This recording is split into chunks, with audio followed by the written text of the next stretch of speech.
کیا آپ جانتے ہیں کہ ماضی میں مسلم لیگ نے کس قادیانی کو اسمبلی کا ٹکٹ دیا تھا؟ جب بھٹو صاحب نے 1974 میں قادیانیوں کو غیر مسلم اقلیت قرار دیا تو اس موقع پر پروفیسر عبدالسلام نے پاکستان کو کیا گالی دی تھی؟ پاکستان کے قادیانی وزیر خارجہ نے قائد اعظم کا جنازہ کیوں نہیں پڑھا تھا؟ کیا واقعی ہی جنرل ضیاء نے قادیانیوں کو سب سے اچھا مسلمان کہا تھا؟ نواز شریف سے لے کر عمران خان تک کس کس حکمران پر قادیانیت کی پشت پناہی کے الزام لگتے رہے ہیں؟ کیا یہ سچ ہے کہ پاکستانی شہریت رکھنے والی سینکڑوں قادیانی لڑکیاں آج بھی اسرائیل فوج میں ملازمت کر رہی ہیں؟ کون سے پاکستانی بزنس ٹائکون، سیاستدان، جرنیل اور دیگر پروفیشنلز قادیانی مذہب کے پیروکار ہیں؟ وہ واقعہ کیسے ہے کہ جب وزیر اعظم نواز شریف ایک ڈیل کرنے والے تھے کہ آئین پاکستان میں قادیانیوں کو مسلم تسلیم کر لیا جائے تو بدلے میں پاکستان کا سارا قرض معاف کر دیا جائے گا، اور ہاں، نواز شریف کے داماد کیپٹن صفدر قادیانیوں کے اس قدر خلاف کیوں ہیں؟ تو دوستو، آج کی ویڈیو میں قادیانی مذہب کے 20 فیکٹس آپ تک شیئر کیے جائیں گے۔ نمبر 1، مارچ 1889 میں پنجاب کے قادیان گاؤں سے مذہب کی بنیاد رکھی گئی۔ تب سے مرزا غلام احمد کے پیروکار خود کو احمدی مسلم کہلوانے لگے۔ تو دوسری جانب علماء کرام نے قادیانیت کو غیر اسلام کہتے ہوئے اس کے خلاف مورچے سنبھال لیے۔ آج کی بات کریں تو مرزا غلام احمد کے نام لیواؤں کو مرزئی یا قادیانی کہا جاتا ہے۔ نمبر 2، قادیانی مذہب کے بانی مرزا غلام احمد قادیانی کی 26 مئی 1908 کو لاہور شہر میں وفات ہوئی، جبکہ تدفین قادیان میں ہوئی۔ نمبر 3، قیام پاکستان کے بعد قادیانی نے حکومت پاکستان سے کئی سو ایکڑ کی زمین لے کر ضلع جنگ میں دریائے چناب کے کنارے ربوہ شہر آباد کر کے اسے قادیانی مذہب کا ہیڈ کوارٹر بنایا۔ قادیانی آج بھی اس علاقے کو ربوہ، جبکہ مسلمان آج بھی چناب نگر کہتے ہیں۔ یہ چھوٹا سا شہر لاہور سے 170 کلومیٹر کے فاصلے پر ہے۔ نمبر 4، مرزا غلام احمد قادیانی کی 1908 میں وفات کے بعد اس کے سب سے قریبی ساتھی حکیم نور الدین کو جانشین بنایا گیا۔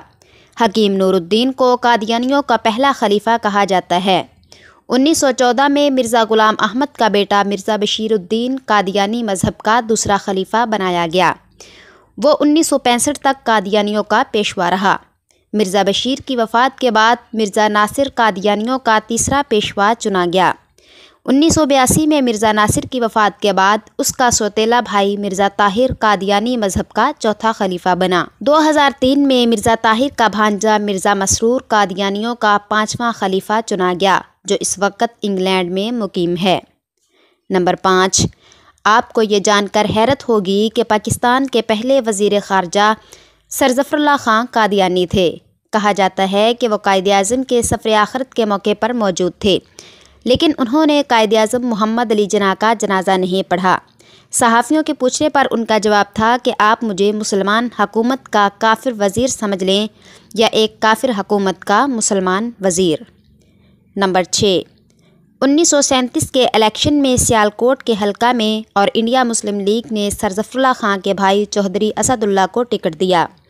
قادیانی امیدوار کے مقابلے میں سید عطا اللہ شاہ بخاری نے چوہدری غلام رسول کو اپنی پارٹی کا ٹکٹ دیا اور ان کی الیکشن کمپین چلانے لگے، اور پھر رزلٹ آیا تو مجلس احرار کی کینڈیڈیٹس نے الیکشن میں فتح حاصل کی اور چوہدری اسد اللہ کو بدترین شکست سے دوچار ہونا پڑا۔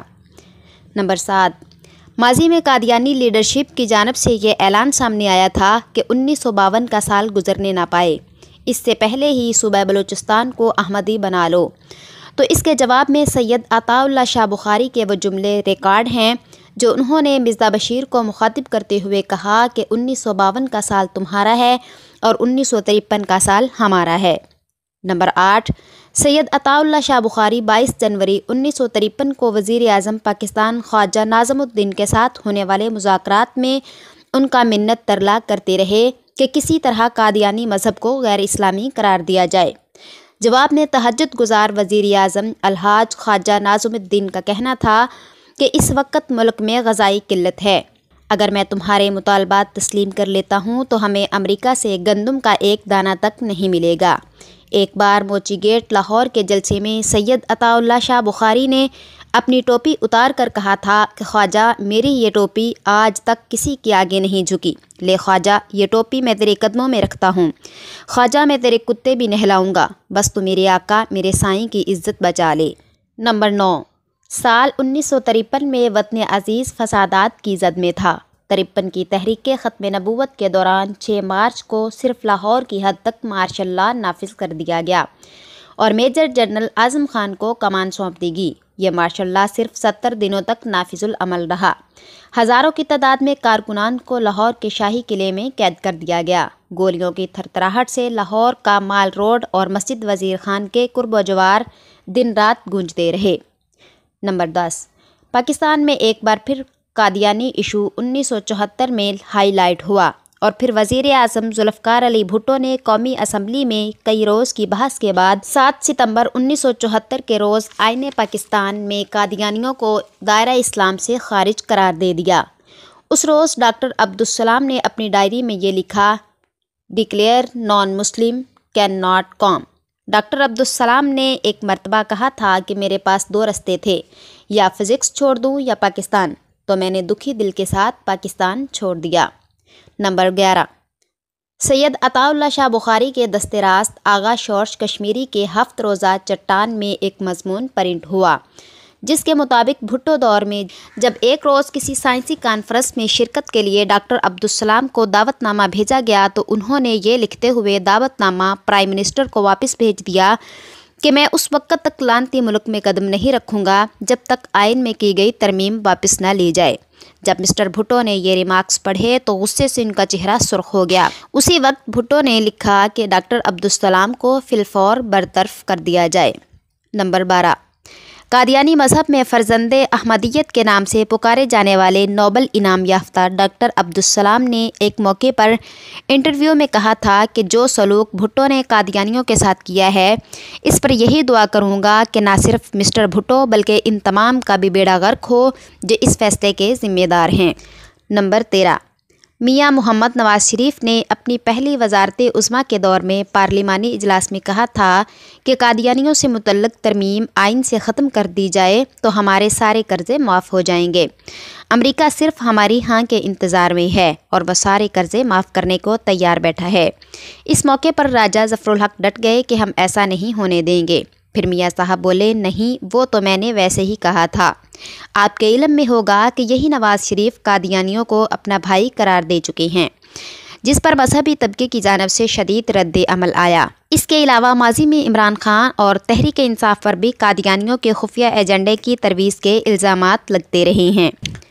نمبر 14، نون لیگ یہ الزام بار بار دہراتے رہتے ہیں کہ عمران خان کا سارا ننہال مرزائی ہے اور خود شوکت خانم بھی کٹر قادیانی تھی، تو دوسری جانب عمران خان کے سپورٹرز یہ موقف پیش کرتے ہیں کہ شوکت خانم اگر قادیانی ہوتی تو انہیں مسلمان کے قبرستان میں ہرگز جگہ نہ مل پاتی، اور ایسا کیسے ممکن تھا کہ قادیانی عورت شوکت خانم کا جنازہ مجاہد ختم نبوت مولانا عبدالستار خان نیازی پڑھاتے۔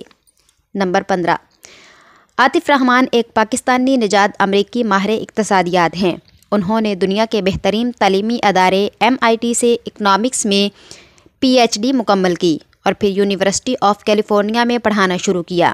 عالمی مالی ادارے MIF کی جانب سے عاطف میاں کو دنیا کے ٹاپ 25 نوجوان اکنامکس میں شمار کیا جاتا ہے۔